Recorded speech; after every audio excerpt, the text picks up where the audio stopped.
Riwruok mar jopuonj Kuppet bade ma Nyamira riwore kod jowetegi ng'anyo ka gidhiro mondo medgi osara e kind ng'ur mamoko. Jopuonjgo osemo jonyuol e wiye ne jopuonjre dok e skul ka giwacho ni jonyuol ma biro kawo ting' poni gimoro timo jopuonjre e skul e kinde ma jopuonje tonge.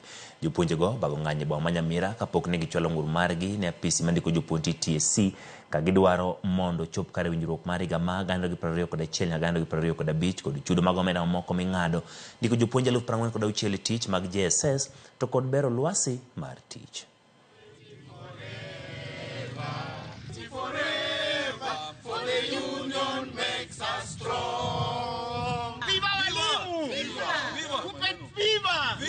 The CBA that runs from 2021 to 2025 has been abused by the government.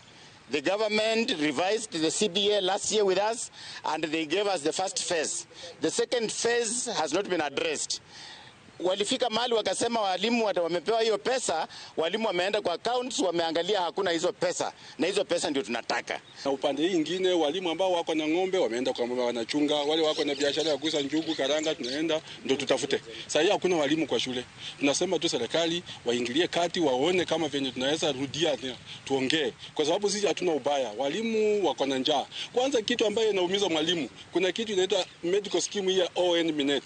Minet imeumiza mwalimu, imefanya mwalimu amekonda zaidi, imefanya mwalimu ameumia. Mwalimu akienda hospitali ananyanyaswa. Kwanza ukiulizwa tu wewe unatoka kwa wewe ni mtu gani, ukisema tu ni mwalimu, utaona tu facial expression ya mtu mhudumu katika hospitali akikuangalia. Wale ambao ni substantive deputies na principals wawe na allowance ya administration. It is a 24-hour job and their allowances must be enhanced. Postgraduate allowances, watu wamesoma, wengine ni madaktari, some are masters holders, na wao tunaomba kwamba waongezewe allowances zao ili watu wapewe motisha ya kusoma.